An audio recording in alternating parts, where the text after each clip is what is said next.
Salam aleyküm əziz dostlar. Bax bir dənə 111 sökmüşük. Ölməyən motor. Yağ yeməsi var idi sadəcə. Biraz tüstü yad verirdi. Yağ buraxan yerləri var idi. Arxa qabaq sanlikdən. İnşallah təmin edəcək. Çiçək kimi olacaq. Bu vəziyyətini çəkirəm. Sonra çiçək kimi vəziyyətini də çəkib paylaşacağım sizlə. Sökmüşkən görürəm başmaqları da sınır. Elə vot-vot idi bax.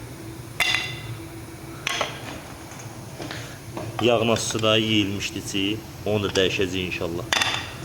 Bunu yeyilməyi təzyiqi az olur. Təzyiq az olanda da bax görsünüz buranı yeyib bax. Paduşkanı, Rastilbalın paduşkasını yeyib. Yağ az olub 100%. Yağ yuxarı geç çatıb deyə bu da sürtüb. Bu da porşunları. İllərin qocalığı. Baxın görsünüz necə qurun bağlayıb. Yağ yeməkdən bu günə düşüb bu yazıq. Bunlar da dəyişəcək. Çiçək kimi ağappaq yuyulacaq. Bu da bunun qurumu var. Çiçək kimi olacaq inşallah. 100% qabaq krişkanı sökdürəndə burada 2 dənə sanlik var. Bax. Hökmən bunlar dəyişilməlidir. Özdən müğayət olun, bizi izləməyi unutmayın.